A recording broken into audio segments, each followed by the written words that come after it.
საკონსტიტუციო სასამართლოს გადაწყვეტილებით სასოფლო სამეურნეო მიწების უცხოელებზე გასხვისების აკრძალვის გაუქმების გამო საქართველოს მთავრობა უკმაყოფილოა. საქართველოს ეკონომიკის სამინისტროში პრივატიზაციის აღდგენა დასაშვებად მხოლოდ იმ შემთხვევაში მიაჩნიათ, თუ კი ახალი შემზღუდავი მექანიზმები ამოქმედდება. მორატორიუმი გამოწვეული იყო იმით, რომ ძალიან სერიოზული სოციალური პრობლემების წინაშე ვიდექით და შეიძლებოდა მოვლენები განვითარებულიყო არაპროგნოზირებადი სცენარით.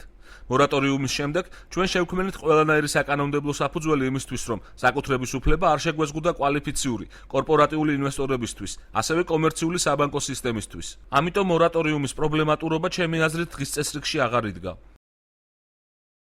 არასამთავრობო ორგანიზაციის ახალგაზრდა ბათუმელთა კავშირი ერთიანობა და კეთილდღეობა თავმჯდომარე აცხადებს, რომ მორატორიუმის გაუქმება ქვეყნისათვის წამგებიანი იქნება.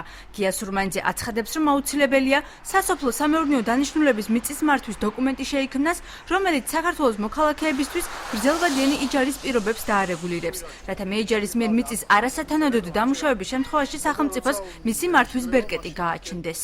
არა მხოლოდ უცხოელებზე, არამედ საქართველოს მოქალაქეებზეც უნდა შეიზღუდოს მიწების, სასოფლო სამეურნეო მიწების გულისხმობ გაყიდვა და უნდა შემუშავდეს გრძელვადიანი იჯარის პოლიტიკა, რადგან სახელმწიფოს ჰქონდეს მექანიზმი მართოს და განსაზღვროს საკუთარ მფლობელობაში არსებული მიწები. წინააღმდეგ შემთხვევაში სოფლის მეურნეობის განვითარება კი არა და სახელმწიფოს არსებობა საერთოდ ეჭვის ქვეშ დგება. ძალიან ბევრი ობიექტებია, რომელიც წინა ხელისუფლებების დროს გასხვისდა ძალიან დაბალ თანხებში და დღეს ვხედავთ, რომ წინა მეპატრონეები კოლოსალურ თანხებში ყიდიან ამ ქონებას და მდიდრდებიან. რა ტიპის შეზღუდვების შემოღებაზეა საუბარი გიორგი კვირიკაშვილის განცხადებაში დაკონკრეტებული არ არის.